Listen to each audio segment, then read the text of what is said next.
ॐ तव कथामृतं तप्तजीवनं कविभिरीडितं कल्मषापहं श्रवणमङ्गलं श्रीमदाततं भुवि गृह्णन्ति ये भूरिदा जनाः। श्री रामकृष्ण वचनामृत परिच्छेद 31 है।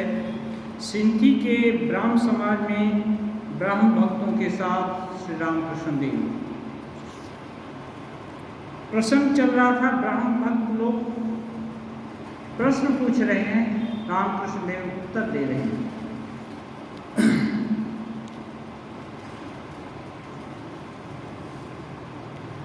बहुत सारे प्रश्न किए, अभी भी प्रश्न का क्रम चल रहा है।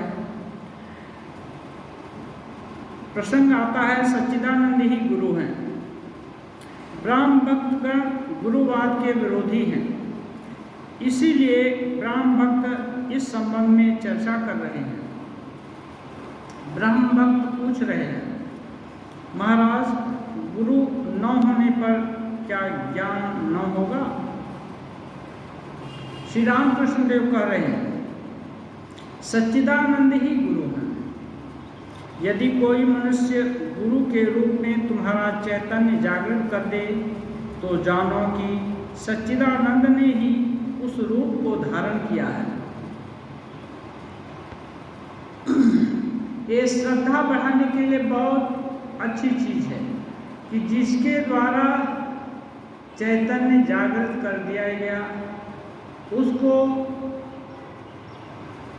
ऐसा मान कर कि सच्चिदानंद ही उसके रूप में आकर के, उस गुरु रूप में आकर के मेरा चैतन्य जागृत कर रहे हैं, उनको श्रद्धा की जा सकती है। इसलिए यहाँ कोई दोष नहीं है कि सच्चिदानंद गुरु सच्चिदानंद नहीं है। इस पूरे ब्रह्मांड में सच्चिदानंद को छोड़कर और कुछ है नहीं, लेकिन समझ नहीं बनती है सच्चिदानंद रूपी समझ, इसलिए सब झंझट है। वो समझ कैसे आ जाए, इसलिए शास्त्र महापुरुष लोग विभिन्न तरह से हजारों लाखों तरह से समझा रहे हैं कंटिन्यूअस, और हर स्तर के, हर सोच विचार के, हर समझ के लोगों के लिए उपाय बताए हैं। अब उसमें से हम लोगों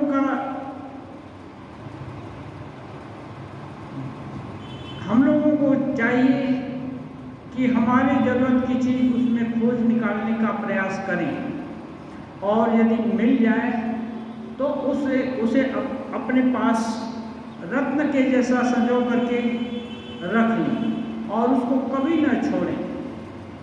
और कभी नहीं छोड़ने का एक ही तरीका है। कहते हैं सरस्वती के भंडार की बड़ी अपूर्व बात, ज्यों खर्चे त्यों त्यों बढ़े, बिन खर्चे घट जाए। इसको खर्चा करने से, दिल से, दिमाग से, हाथ से, मुंह से, हर तरह से यदि खर्चा करेंगे तो ये बढ़ेगा। कहीं इसमें डर नहीं है कि खर्चा करने से खत्म हो जाएगा। इसको खर्चा करने से ही बढ़ेगा, नहीं खर्चा करेंगे तो दब जाएगा, छूट जाएगा। इसलिए कहीं से सुन लिया, जिसने भी चैतन्य जागृत कर दिया जिस उपाय से, अब उसको अपना बना लेने के लिए हर समय प्रयासशील रहना पड़ेगा। ठाकुर समाधि में लीन हो गए, महासमाधि में। उसके बाद ठाकुर के चेला लोग यत्र तत्र अधिकांश लोग तपस्या करने निकल गए। जो युवक भक्त लोग थे, गृहस्थ भक्त लोग, तो उनका घर संसार भी चलाना है, बीच बीच में कहीं एकत्र होकर ठाकुर की चर्चा करते थे। लेकिन ये लोग घूमकर तपस्या करने लगे जहाँ तहाँ। राजा महाराज वृंदावन में एक जगह तपस्या कर रहे थे। उनको कोई पूछा, संभवतः वैष्णव चरण या ये जो है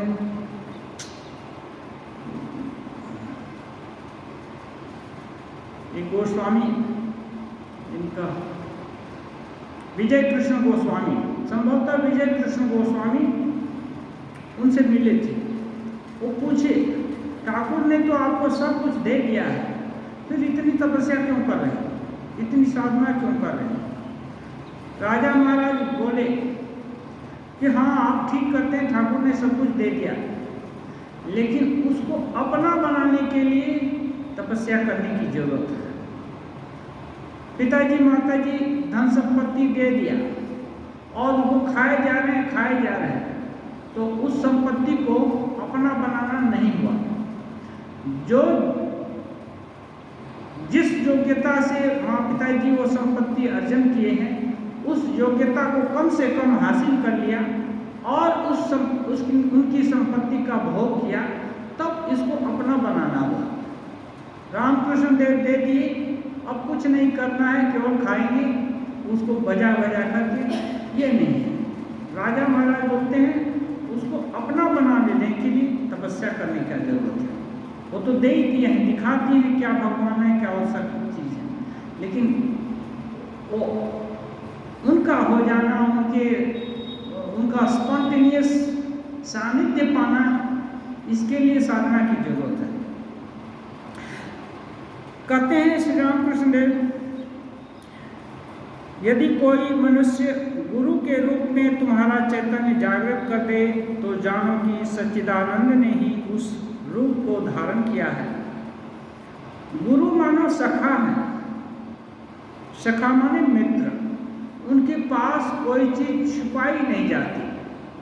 दोस्त से क्या छिपाना है, अपने दिल की बात, हर बात वो जानते हैं, सुख दुख हर चीज बातें। ऐसे गुरु मानो सखा हैं, हाथ पकड़ कर ले जाते हैं।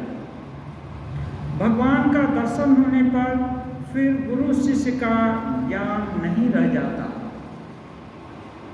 भगवान का दर्शन हो गया तो लोहे का तलवार भी सोना हो गया, तो अब दूसरे सोने से इस सोने का कोई पार्थक्य तो रह नहीं गया। इसलिए गुरु जब भगवान दर्शन हो जाता है, तब गुरु का फंक्शन पूरा हो जाता है। वह बड़ा कठिन स्थान है, वहाँ पर गुरु शिष्यों में साक्षात्कार नहीं होता। जैसे एक नमक का ढेला दूसरे नमक के ढेला को ले जाकर समुद्र में गिरा दे और खुद भी गिर जाए तो अलग पार्थक्य रहेगा। ऐसे ही गुरु ब्रह्म स्वरूप है, अब चेला को भी ब्रह्म स्वरूप बना दिया, तो अब अंतर कहाँ रह गया? अब दोनों एक दूसरे को देखते हैं, एक ही शक्ल है, कोई भेद नहीं, अभेद दर्शन। तो यहाँ गुरु कौन किसका गुरु, कौन किसका शिष्य।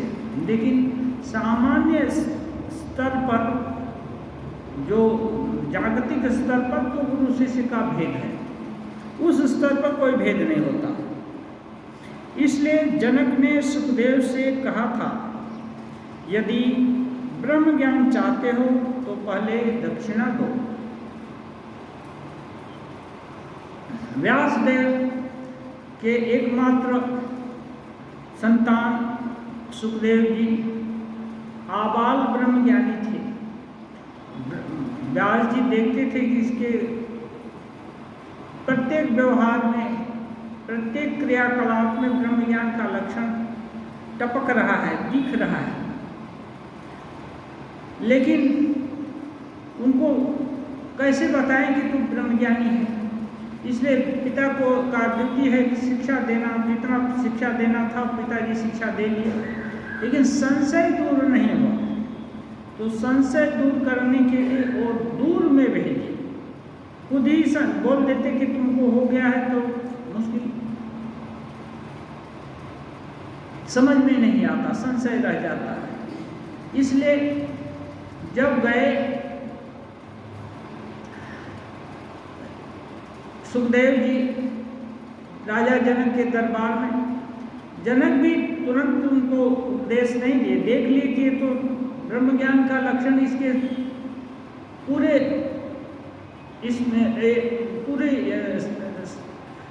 सिस्टम में है, उसका देखकर ही एक ब्रह्मज्ञानी दूसरे ब्रह्मज्ञानी को पहचान जाता है। फिर यदि बोल दें कि नहीं तुम ब्रह्मज्ञानी हो, तो हो सकता है शंका हो कि पिंड छुड़ाने के लिए गुरुजी इनके पास, अपना पिताजी इनके पास भेजे, ये भी कुछ नहीं बताना चाहते, इसलिए टरका दे रहे हैं। तो उनकी विभिन्न तरह से परीक्षा ली, विभिन्न जगह विभिन्न ये होता है। एक बार वो को बाहर रखे, बाहर रख दिए दरवाजे के बाहर, 2-3 दिन तक दरवाजे के यहाँ पड़े रहे, कोई पता नहीं दिया उनको ऐसे। फिर भी वो चुपचाप अम्लान मदन 3 दिन इंतजार करते रहे। फिर उनको घर के अंदर में लाया गया, वहाँ भी 2-3 दिन रहने दिया गया, कोई पता नहीं देता है। खाना पीना मिलने लगा, उसके बाद फिर अंदर महल में ले जाया जाता है, वहाँ नाच रस रंग सब कुछ है, एकदम राजकीय ऐश्वर्य है।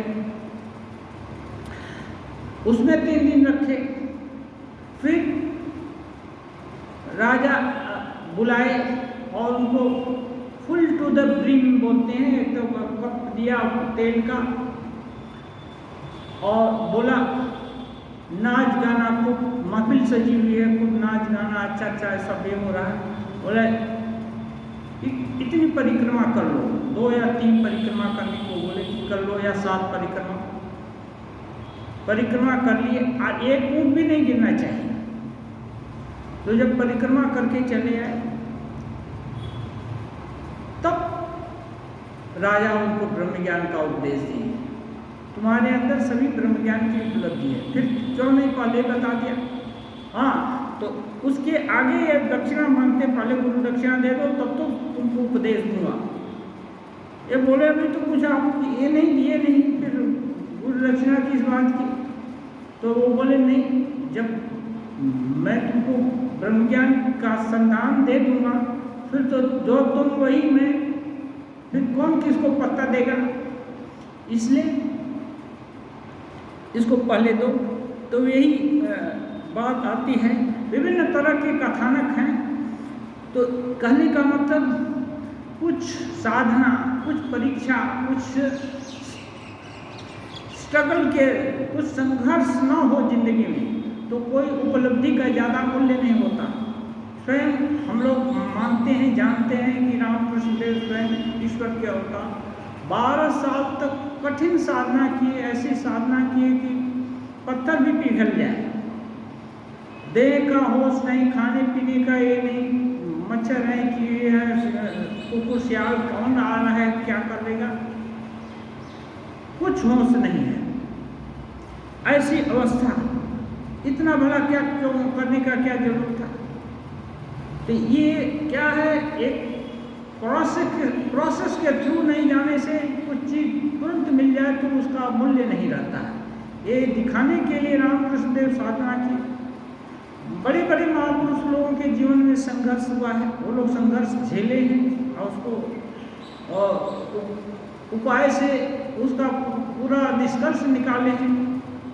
अब वो लोग सह सकते हैं तो भला उनके ही जो शिष्य प्रशिष्य हैं या उनसे जो सीख लेना चाहते हैं, वो यदि आचरती श्रेष्ठ लोकस तदनुवर्तते, श्रेष्ठ लोग जो जो आचरण करते हैं, अन्य अन्य लोग जो जनता है वो थोड़ी बहुत उसी का अनुकरण करती है और उनसे ही अच्छी चीज़ सीखती है, सीखने का प्रयास करती है।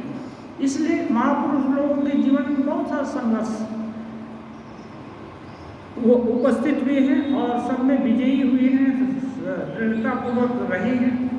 इससे निष्कर्ष निकलता है कि कठिनाइयाँ जीवन में आएंगी, लेकिन उन पर यदि सच्चा लगन हो और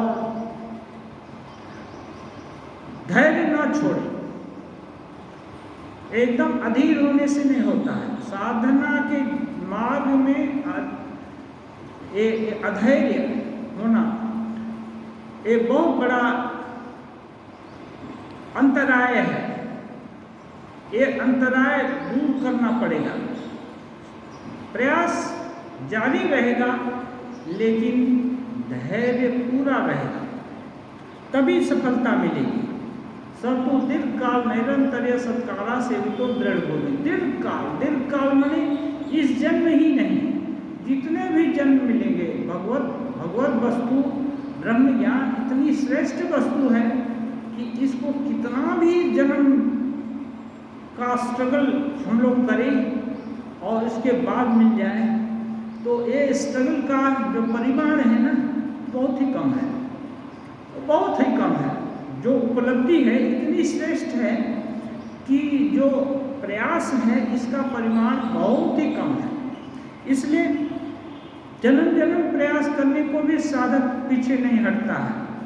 इसलिए उमा बोलती हैं, वरम तो शंभु न तो रहूं कुमारी, वरण करूंगी तो शंभु को, वो जानती है शंभु कौन है, और नहीं तो कुमारी रहूंगी, जरूरत नहीं शादी करने का।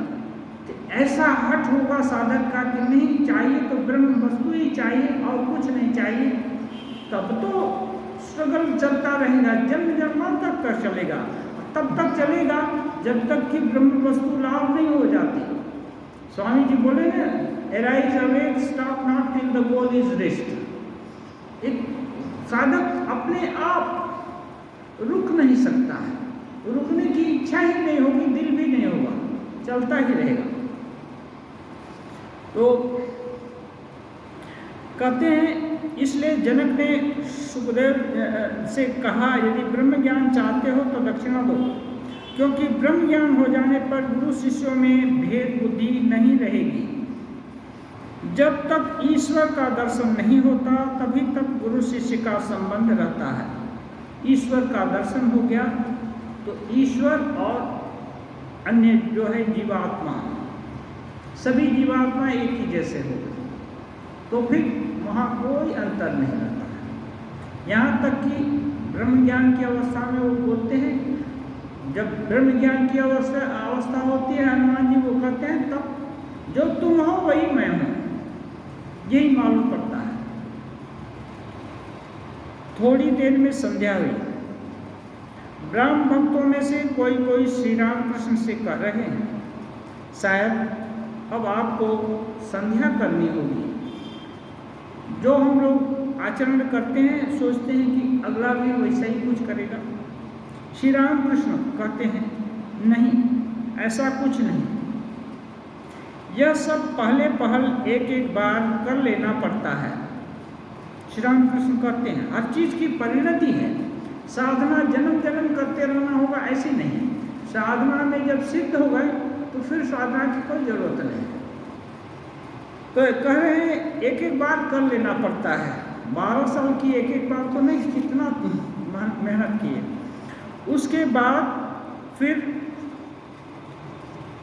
अर्घ्य पात्र या नियम आदि की आवश्यकता नहीं रह जाती। कोई भी नियम की आवश्यकता नहीं रहती भगवान लाभ होने के बाद। यही श्री रामकृष्ण देव कह रहे हैं, यही तो ये है सिद्ध अवस्था का लक्षण है। श्री रामकृष्ण तथा आचार्य केनाराम वेदांत और ब्रह्म तत्व के प्रसंग में संध्या के बाद आर्य समाज के आचार्य श्री बेचाराम ने, बेचारा केनाराम ने, ऐसा थोड़ा दूर से दृष्टि दोष के कारण कभी कभी गड़बड़ हो जाता। बेचाराम ने वेदी पर बैठकर उपासना की। बीच बीच में ब्रह्म संगीत और उपनिषद का पाठ होने लगा। उपासना के बाद श्री रामकृष्ण के साथ बैठकर आचार्य जी अनेक प्रकार से वार्तालाप कर रहे हैं। श्री रामकृष्ण, अच्छा, निराकार भी सत्य है और साकार भी सत्य है, आपका क्या मत है? श्री रामकृष्ण देव सार बता रहे हैं, सिद्धांत बता रहे हैं कि निराकार भी सत्य है और साकार भी सत्य है, आपका क्या मत है? मैंने अपना मत पहले बता दिए। कभी कभी पूछते हैं उनका मत क्या है, फिर बताएंगे। कभी कभी वो अपना ही मत बता दिए। आचार्य बेचाराम जी कहते हैं, निराकार मानो इलेक्ट्रिक करंट, बिजली प्रवाह है, आँखों से देखा नहीं जाता परंतु अनुभव किया जाता है। श्री राम कृष्ण, हाँ, दोनों ही सत्य हैं, साकार निराकार दोनों ही सत्य हैं। श्री राम कृष्ण ये क्यों जोर देते हैं? साकार भी सत्य है, निराकार भी। निराकार सत्य है, तो कोई निराकार निराकार बोल रहा है तो उसको बोलने देना है, फिर उसको याद दिला देते हैं नहीं साकार भी सत्य है। क्यों? इसका कारण ये है कि लोग एकांगी हो जाते हैं। आपका रास्ता ठीक हो सकता है, लेकिन इसका मतलब ये नहीं कि दूसरे को इंफीरियर खराब दृष्टि से आप देखें कि वो तुच्छ है या वो किसी काम का नहीं है, ये कि उसको छोटा दिखाएं या देखें, इसका आपको अधिकार नहीं है। आप जो मत मानते हैं मान, कोई दिक्कत नहीं, प्रेम से मानिए, लेकिन दूसरे की निंदा आपको करने का अधिकार नहीं है। दूसरा दूसरे रास्ता से जा रहा है, उसको उसे रास्ता से चलने दो, उसकी भावनाओं को ठेस मत लगाओ, क्योंकि सभी जितने भी साधक हैं एक प्रवृत्ति के कोई नहीं है। और भगवान भी जो भी प्रकृति बनाए हैं, स्वास्थ्य की दृष्टि से भी वात पित्त कफ 3 प्रकृति है। तीनों में किसी की अधिकता है, किसी में किसी की न्यूनता है, ऐसे सब है। तो एक तरह का खाद्यान्न भी सबके लिए सूट नहीं करता है, इसलिए एक तरह का विचार भी सूट नहीं करता। भगवान ही वैचित्र बनाए हैं, लेकिन सबका परम मंगल हो सकता है। सब लोग भगवान को पा सकते हैं, सब लोग सुखी रह सकते हैं, सब लोग मिलजुल कर रह सकते हैं। इसलिए रामकृष्ण देव कोई भी मत वाला हो उसको बोल देते हैं कि ये देखो ये ठीक है, निराकार ठीक है, या साकारवादी को बोलते हैं साकार ठीक है, निराकार भले ही कठिन हो लेकिन वो भी सत्य है। ऐसा नहीं कि वो नहीं सत्य है, केवल बात का बतंगड़ है, ढकोसला मात्र है, ऐसा नहीं है। केवल निराकार कहना कैसा है जानते हो? इसलिए श्री रामकृष्ण देव बोलते हैं ये लोग निराकारवादी हैं, ब्रह्म भक्त लोग, तो बोलते हैं केवल निराकार कहना कैसा है जानते हो? जैसे शहनाई में 7 छेद रहते हुए भी एक व्यक्ति केवल पो करता रहता है, पो धर एक सुर केवल बजाता है, परंतु दूसरे को देखो कितनी ही राग रागिनियाँ बजाता है। एक जन पो करके पड़ा हुआ है और दूसरे कितनी राग रागिनी बजाता है। उसी प्रकार देखो साकारवादी ईश्वर को कितने भावों से आस्वाद लेता है, कितने भावों से आस्वादन करता है साकारवादी। कोई माँ मानता है, कोई पिता मानता है, कोई बालक मानता है, कोई सखा मानता है, कोई पति मानता है, कोई पत्नी मानता है। मधुर भाव से एक कितने तरह के असंख्य भाव पोषण किया जा सकता है साकार में, लेकिन निराकार में केवल एक सच्चिदानंद। हाँ, ये नहीं वो नहीं वो नहीं वो नहीं वो नहीं, कुछ भी ये जो दृश्यमान जगत का जो कुछ भी है वो कुछ नहीं। इसके बयान में जो सत्ता है, सत्ता मात्र ही सत्य है, यही तो निराकार, और बाकी कुछ नहीं। बाकी जो कुछ दिख रहा है कुछ नहीं, उसका मूल्य नहीं है, वो 2 दिन के लिए टेम्पररी है, ये है। उसी प्रकार देखो साकारवादी ईश्वर का कितने भावों से आस्वाद लेता है। शांत, दास्य, सख्य, वात्सल्य, मधुर, अनेक भावों से, बहुत से भाव हैं, और किसी में मिश्र भाव है। शांत दास्य है, शांत सख्य है, और मधुर भाव में बोलते हैं जो एक स्त्री का स्वामी के प्रति भाव है या उल्टा उसका, उसमें हर भाव है। एक स्त्री स्वामी की सखा भी होती है, प्रेयसी भी होती है, पत्नी नहीं, और उसकी संतान भी, वो बिटिया भी होती है, उसकी माँ भी होती है, हर भाव पोषण हो सकता है। इसलिए मधुर भाव में मधुर भाव को संपूर्ण भाव का कल्मिनेशन कहते हैं, लेकिन इसको बहुत कठिन बोलते हैं। तो ये अनेक भाव पोषण किया जा सकता है। कभी कभी और ये क्या है, साधक की मन अवस्था पर के अनुरूप है। आज ये भाव है, कल दूसरा भाव हो गया, तो ये व्यभिचार नहीं है। भगवान के प्रति किसी भी तरह का भाव हो वो व्यभिचार नहीं है। कभी स्वामी जी कभी बोलते हैं दासो हम राम कृष्ण से, जैसे हनुमान जी बोलते हैं दासो हम रामचंद्र से, हम दास हैं।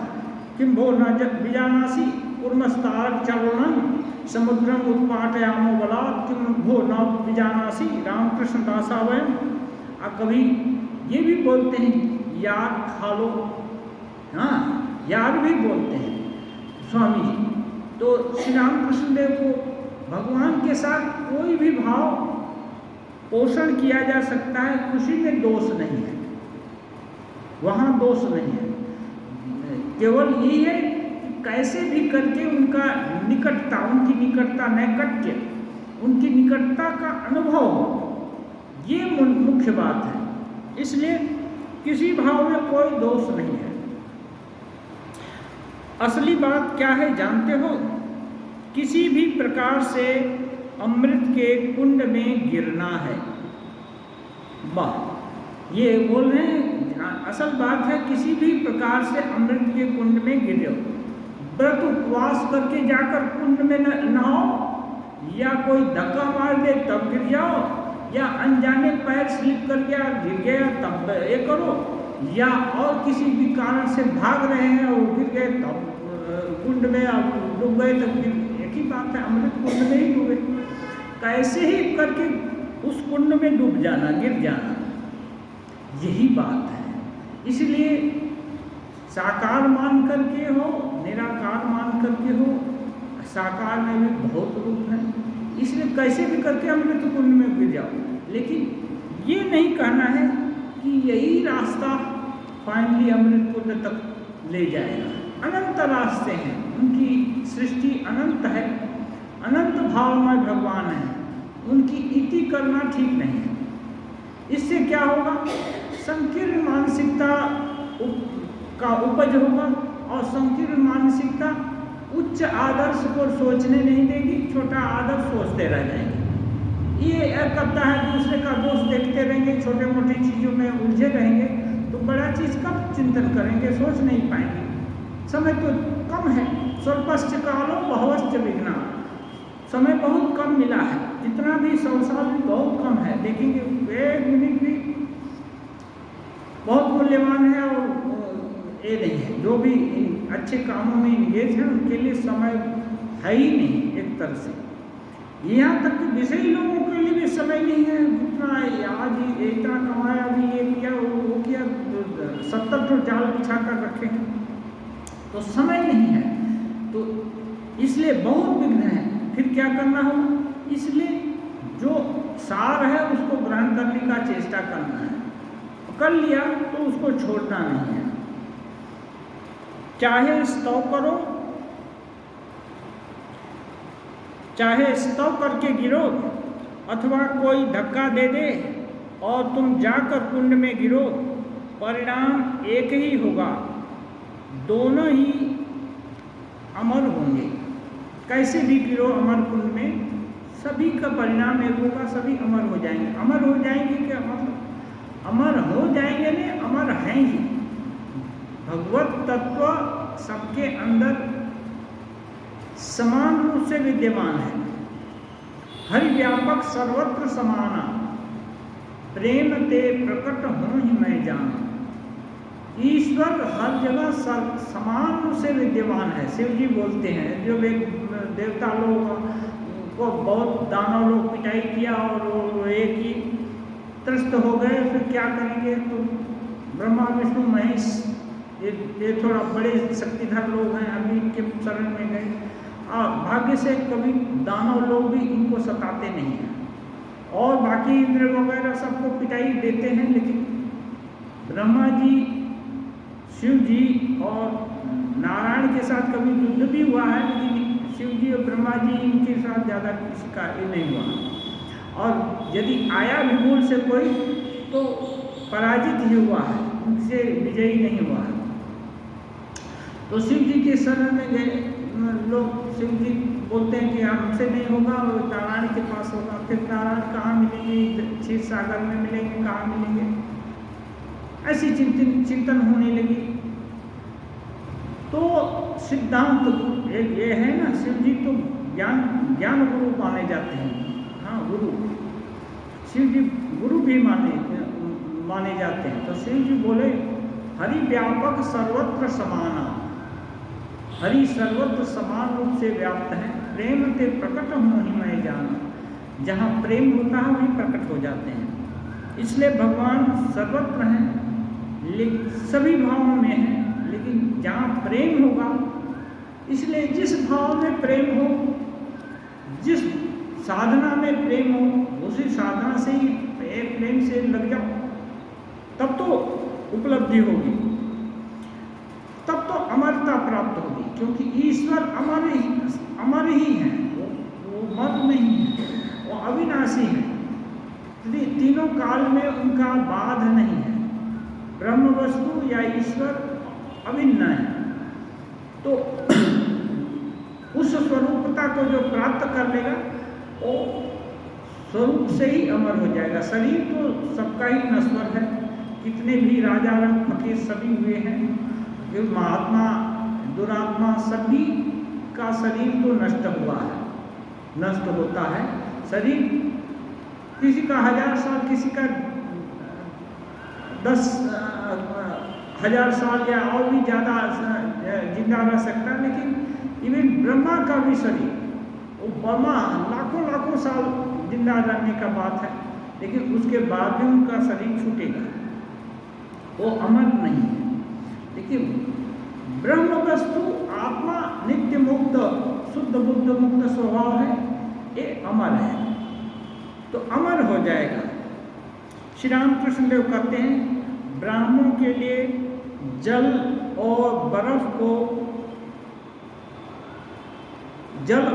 की उपमा ठीक है ब्राह्म भक्तों के लिए, क्योंकि ब्राह्म भक्त लोग निराकार पसंद करते हैं।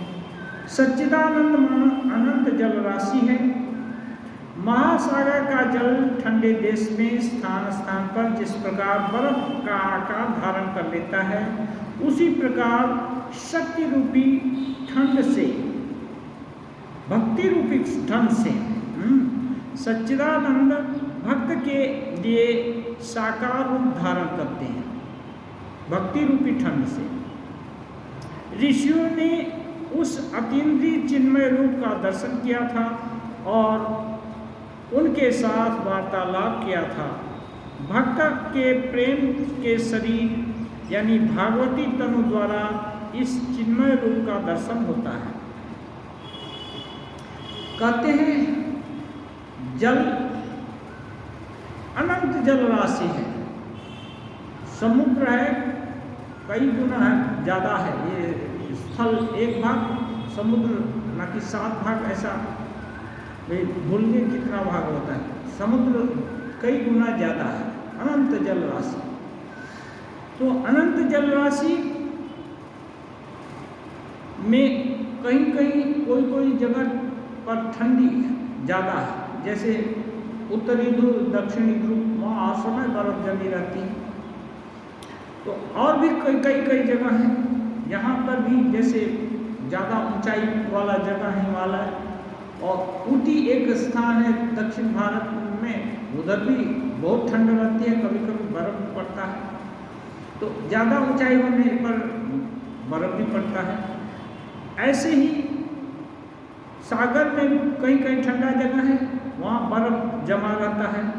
तो बोलते हैं भक्ति रूपी ठंड से सच्चिदानंद भक्त के लिए साकार रूप धारण करते हैं। अब इस सच्चिदानंद को क्या पड़ी है कि भक्त के लिए धारण करें, लेकिन सच्चिदानंद हमसे भिन्न नहीं है, भक्त से भिन्न नहीं है। वही इच्छा की है कि वो एक हैं, अनेक होकर लीला करेंगे। तो जब लीला करेंगे तो अपने को कैसे छोड़ सकते हैं, इसलिए वो चाहते हैं कि भक्त उनको यदि पुकार रहा है साकार रूप से तो साकार रूप से भी दर्शन करते हैं, क्योंकि अपने हैं। अपनी माँ अपने किसी बच्चे को चाहे भले ही वो दूसरा तीसरा पसंद का खाना खाना चाहता हो, वस्त्र पहनना चाहता हो, व्यवहार करता हो, लेकिन माँ उसको भी खुश रखना चाहती है। ऐसे ही सच्चिदानंद उस साधक की प्रवृत्ति के अनुसार रूप धारण करते हैं, और एक रूप नहीं अनंत रूप धारण कर सकते हैं। ब्रह्म वस्तु कितनी भी रूप धारण कर सकती है, इसलिए कोई रूप मिथ्या नहीं है। कोई रूप भगवान का हो सकता है, क्योंकि अनंत सामर्थ्यवान है। ऋषियों ने उस अतीन्द्रिय चिन्मय रूप का दर्शन किया था और उनके साथ वार्तालाप किया था। ऋषि लोग चिन्मय रूप का, भाव जगत में भी वार्तालाप होता है। भक्त के प्रेम शरीर यानी भागवती तनु द्वारा चिन्मय रूप का दर्शन होता है। भक्त लोग भी चिन्मय रूप का दर्शन करते हैं, भागवती तनु हो जाता है। ये कैसे? ये गीता में है, भगवान बोलते हैं दिव्यम ददामि ते चक्षु पश्य में योग महेश्वरम। मैं तुम इस चक्षु से हमको नहीं देख सकते, क्योंकि ये आँख है ना, ये संसार को देखने के लिए बनाई गई है। इसकी दृष्टि को फिरा देने से वो दिव्य चक्षु हो जाती है, तब उसके द्वारा जो ईश्वरीय रूप का दर्शन होता है। तो उसको बोलते हैं साधना करते करते जब भगवान सत्य है ये ज़्यादा मालूम होने लगता है और संसार अनित्य है ये ज़्यादा मालूम होने लगता है, तब धीरे धीरे शरीर में ट्रांसफॉर्मेशन होता है। विज्ञान भी बताता है आज का आपका और हमारा जो शरीर है वो कल नहीं रहेगा, प्रत्येक क्षण बदल रहा है। कितनी बैक्टीरिया पैदा हो रहे हैं, कितनी बैक्टीरिया मर रहे हैं, कितनी रक्त कणिका नई जन्म ले रही, कितनी रक्त कणिका खत्म हो जा रही है। इसलिए हर समय बदलाव चल रहा है। इसलिए जो ये क्या बोलते हैं जागतिक जगत में भी सब कुछ परिवर्तनशील है। ऐसे ही भागवती तनु है वो उस रूप में भी यही इसी शरीर में परिवर्तन हो जाता है। सकल वकल वैसा ही दिखेगा, लेकिन भीतर का भाव सब बदल जाएगा। आकार तलवार का ही रहेगा, लेकिन तलवार पारस मणि से टच होकर के पारस मणि का संस्पर्श पाकर के सोना हो गई। अब सोना हो गई तो उसका जो केमिकल प्रॉपर्टी है ना वो बदल गया, लेकिन आकार वही है। और आकार क्या है? वो ज़्यादा इम्पोर्टेंट चीज़ नहीं है, एक केमिकल प्रॉपर्टी ज़्यादा है। अब सोने का दरिए 60-70 रुपया केजी है तो लोहा 60-70 रुपया केजी है तो सोना कई हज़ार रुपया केजी हो जाएगा। इतना बदल गया। हाँ, केमिकल चेंज। ऐसे ही ये इस भागवती तनु से जगत सत्य दिखाई दे रहा है, इस शरीर से जगत दिखाई दे रहा है, तो भागवती तनु से जगत के रूप में नहीं दिखेगा, ब्रह्म के रूप में भगवत स्वरूप निज प्रभुमय देखहि जगत। हाँ, अपना ईश्वर ही सब रूपों में दिखाई देगा। वो कल्पना करें कितनी ऊंची अवस्था होगी, क्या आनंद की अवस्था होगी। सर्वत्र भगवान दिखाई दे रहे हैं। सर्वतः पाणिपादं तत् सर्वतोक्षि श्रोमुखम। सब जगह उनका पैर, हाथ और उनका आँख और सकान सब जगह फैला हुआ है। कितना ऊंची अवस्था होगी। फिर है ब्रह्म अवांग मनस गोचरम। ब्रह्म के विषय में बोलते हैं अवांग मनस गोचरम। माने वांग माने वाणी, मन माने अंतरिंद्रिय। इस वाणी से मतलब है जितने वाणी से तात्पर्य है आँख, कान, नाक, शब्द, रूप, रस, गंध सभी का वो रिप्रेजेंटेटिव है। और मन है अंतर इंद्रिय, जो भी अंतर का विचार सबसे, वो सभी से अगोचर है, अवांग मनस गोचर। ज्ञान रूपी सूर्य के ताप से साकार बर्फ गल जाती है। ब्रह्म ज्ञान के बाद, निर्विकल्प समाधि के बाद फिर वही अनंत वाक्य मन के अतीत अरूप निराकार ब्रह्म। जब ज्ञान सूर्य का उदय होता है तो बर्फ अब कैसे रह जाएगी, ताप पड़ने पर ये हो जाता है। तो ज्ञान का ताप क्या है? ताप का मतलब ये है कि जब कोई चीज तब तो होती है साधारण से उसका उसमें निखार आता है, निखार आया तो वो क्या है, शुद्ध रूप हो जाती है। अधिकांश मेटल में ऐसा होता है। तो ज्ञान का ताप क्या है? ज्ञान जहाँ रहेगा अज्ञान को हटा देता है, इसका ताप यही है। ताप है कोई चीज़ को जला देगा, ये बात है। जहाँ ज्ञान हुआ वहाँ अज्ञान खत्म हो जाएगा, नहीं रहेगा।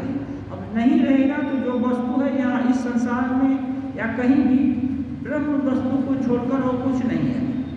तो जो भी ब्रह्म ज्ञानी होते हैं वो जगत में देखते नहीं, वो ब्रह्म में देखेंगे। यही कुर्सी रहेगी, यही मेज टेबल, यही मंदिर, यही सब कुछ रहेगा, लेकिन ये ब्रह्ममय हो जाएगा।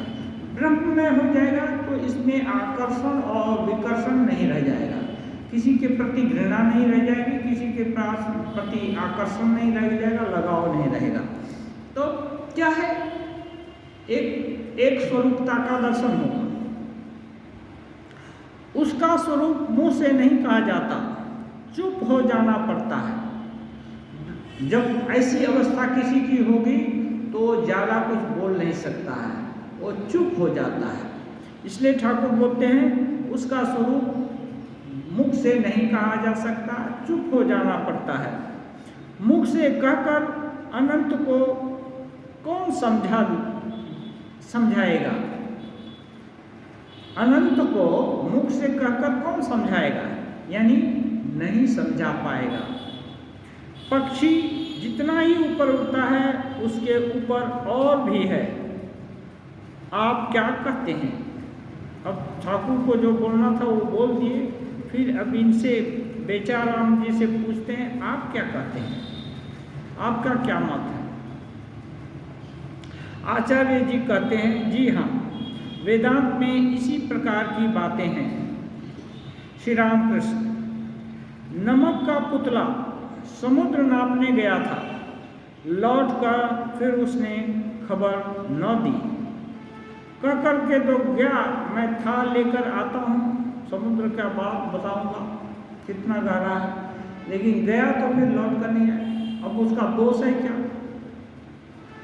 दोष नहीं है। ऐसे ही ब्रह्म ज्ञान जिनको होता है फिर वो वापस आकर के बताएगा, ये संभव हर समय नहीं होता है। यदि वो आधिकारिक पुरुष नहीं है तो अधिकांश सूखे पत्ते के समान झड़ जाता है या चुप हो जाते हैं, मस्ती आ गई, बस काम खत्म, पूरा एक जन्म सफल हो गया, बस काम खत्म हो गया। एक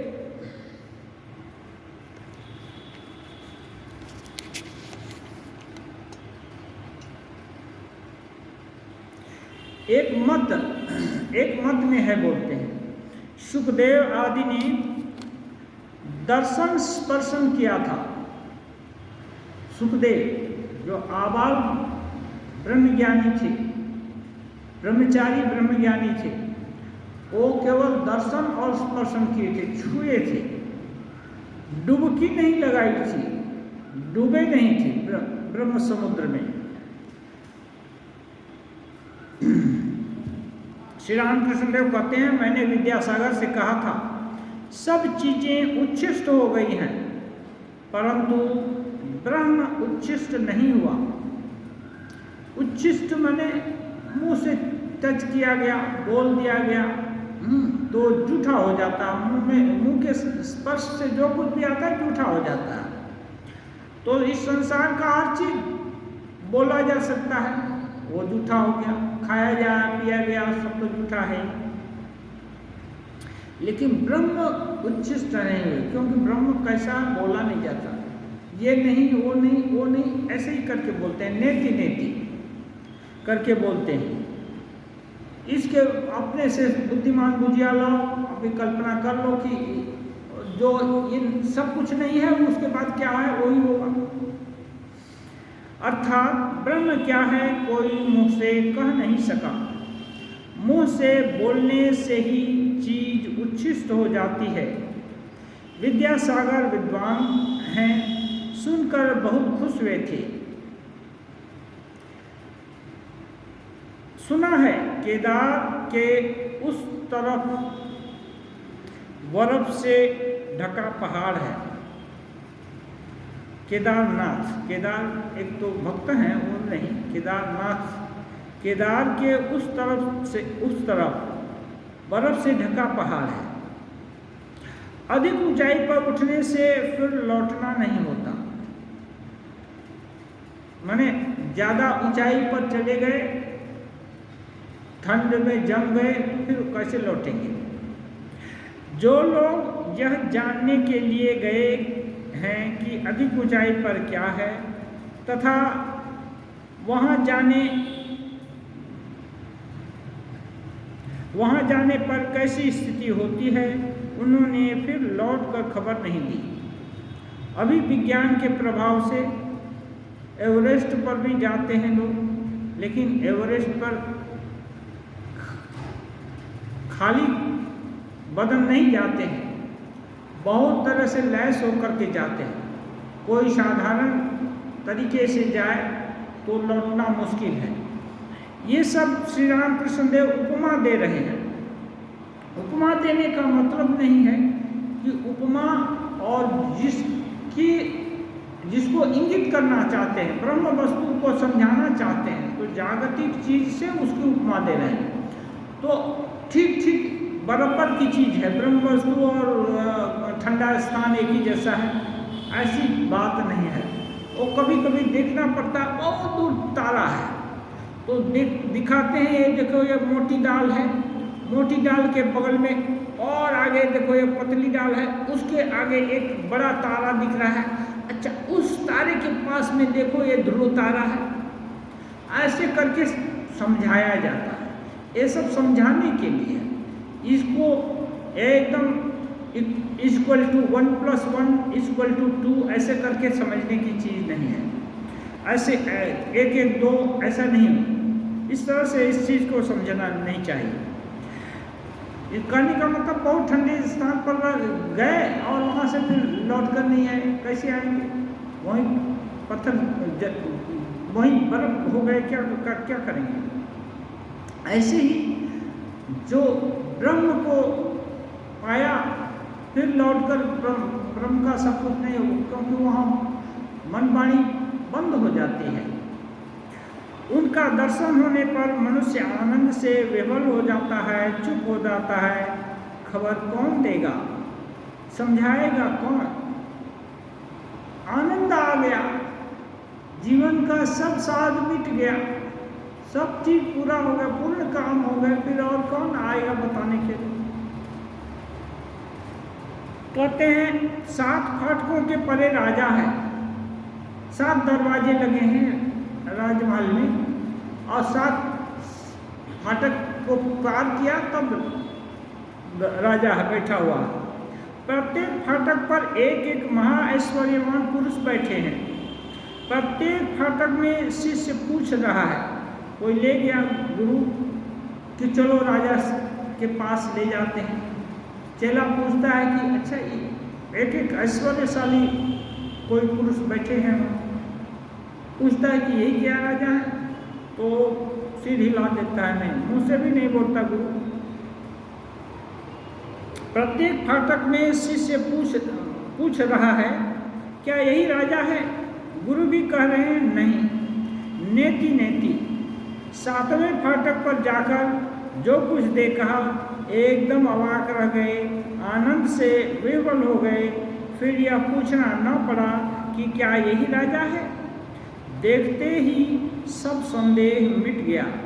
देखते ही सब संदेह, राजा को देखते ही सब संदेह मिट गया और पूछना न रहा कि यही राजा है क्या। इसीलिए उपनिषद में है, विद्यते हृदय ग्रंथिश्चिद्यन्ते सर्व संशया चीयन्ते चास्य कर्माणि तस्मिन् दृष्टे परावरे। परावर परब्रह्म को देख लेने पर या जान लेने पर वो विद्यते हृदय की गांठ कट जाती है। हृदय गांठ क्या है? अज्ञान है। अज्ञान बांध कर, गांठ का काम क्या है? गांठ बांधती है। और अज्ञान क्या करता है? और दिखाई नहीं देता लेकिन वो जबरदस्त बंधन क्रिएट करता है, पूरा हाथन से बांध कर रखा है। तो विद्यते हृदय ग्रंथि, वो हृदय की गांठ अज्ञान के कारण जो बंधी हुई है वो अज्ञान कट गया। हृदय ग्रंथिश्चिद्यन्ते सर्व संशया। अब जब अज्ञान खत्म हो गया तो संशय सब खत्म हो गए। जब दिखाई देने लगा, सूर्य चमक गया तो अंधकार नहीं रहा, तो फिर जो जो वस्तु है वो सब प्रकाशित दिख रही। क्षीयन्ते चास्य कर्माणि, और इसका सारा कर्म जो है जीवात्मा का है ना, सब खत्म हो गया। अब कुछ करना शेष नहीं रहा। श्री रामकृष्ण बोलते हैं नहीं नहीं संध्या ऐसा नहीं, एक एक बार कर लेना पड़ता। अब हो गया तो अब संध्या क्या करना है? जिसका नहीं हुआ है वो करे, जिसका हो गया है अब उसको संध्या नहीं करनी है। चियन्ते च अस्य कर्माणि तस्मिन् दृष्टे परावरे। इस परावर ब्रह्म को जान, उसमें परावर ब्रह्म को परावर बोलते हैं, पर से भी ऊपर। तो परावर ब्रह्म को जान लेने पर फिर ये नहीं रह जाता, कोई बंधन नहीं रह जाता। तो ये है, फिर संदेश सब मिट गया। फिर कौन पूछे किससे क्या करें?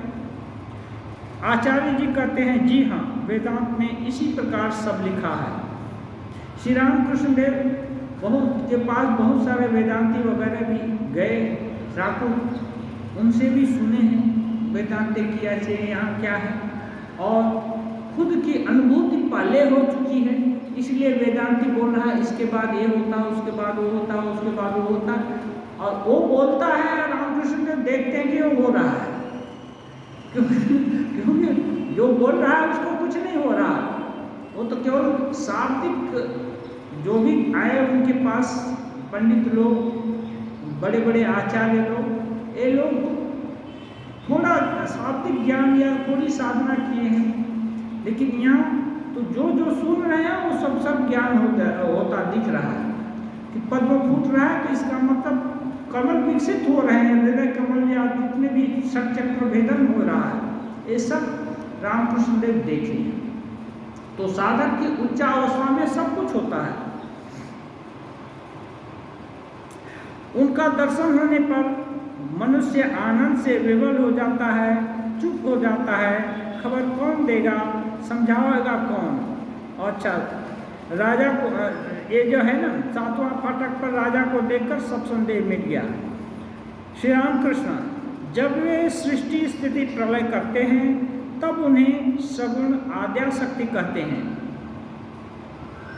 उन्हें माने भगवान या ईश्वर जब सृष्टि स्थिति प्रलय करते हैं तो उनको आद्याशक्ति कहते हैं, ईश सगुण ब्रह्म कहते हैं। जब वे तीनों गुणों से अतीत हैं तब उन्हें निर्गुण ब्रह्म, वाक्य मन के अतीत पर ब्रह्म कहा जाता है। मनुष्य उनकी माया में पढ़कर अपने स्वरूप को भूल जाता है। इस बात को भूल जाता है कि वह अपने पिता के अनंत ऐश्वर्य का अधिकारी है।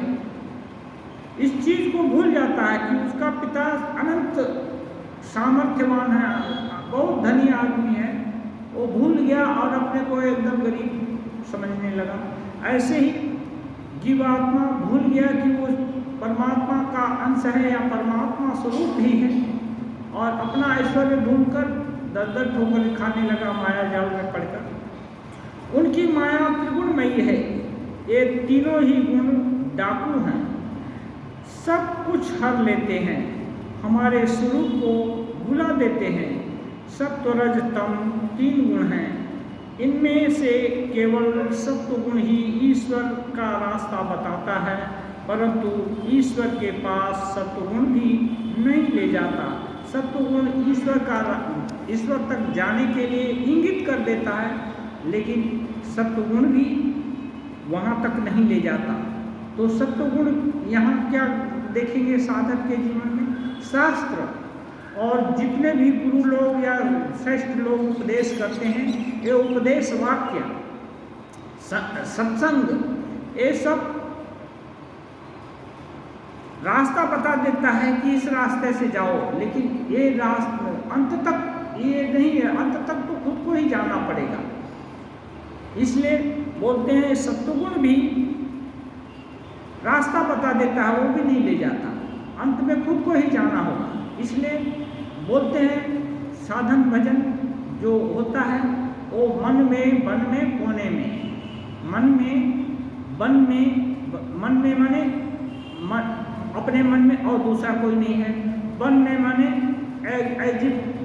जंगल में है, पेड़ पौधे हैं जो कि बोलना नहीं जानते, चिड़िया चहक रही हैं, उनका बात समझ नहीं सकते, बाघ भालू हैं कहीं कहीं हल्ला गुल्ला कर रहे हैं, उनसे भी नहीं, झोपड़ी बांध कर रखे, नहीं खाएंगे बाघ, हाँ, इसीलिए बचे हुए हैं। अच्छा, तो मन में, बन में, कोने में नहीं, ये वन में जाने का हिम्मत है, कहाँ कहाँ हिंस पशु हो गए और क्या क्या होंगे, तो एक कोना बना लिया अपने ही घर का, उस स्थान पर बैठेगा तो उद्दीपना होती है कि यहाँ बैठने से भगवान का चिंतन करना है। कोने में बैठकर जब ध्यान कर लिया तो ये करना है। ये करते करते अभ्यास होता है। जब अभ्यास दृढ़ होगा तो ये माया का बंधन धीरे धीरे करके शनै शनै ऊपर में बुद्ध्याधि रेत्या, धीरे धीरे उल्टा, यदि एक चीज मानता है तो वही चीज जैसे बंधन है वैसे ही उस बंधन को खोला भी जा सकता है। इसलिए बंधन को खोलने का यही रास्ता है कि ये गुणों के पार जाना है, इनको समझ लेना है, जिस चीज़ से हमको दूर जाना है उनको यदि अच्छा से समझ लें तब उसके फंदी को भी समझ लेंगे कि ऐसे ऐसे बांधता, ऐसे ऐसे ट्रिक लगाता है, ऐसे ऐसे उपाय करता है। जब जान गए उपाय सब तब सतर्क रहेंगे, अलर्ट रहेंगे तो उनसे मुक्ति पा सकते हैं। ओम निरंजनम नित्यम अनंतरूपम भक्तानुकंपाधृत विग्रहं वै ईशावतारं परमेशमीड्यं तं रामकृष्णं शिरसा नमामि।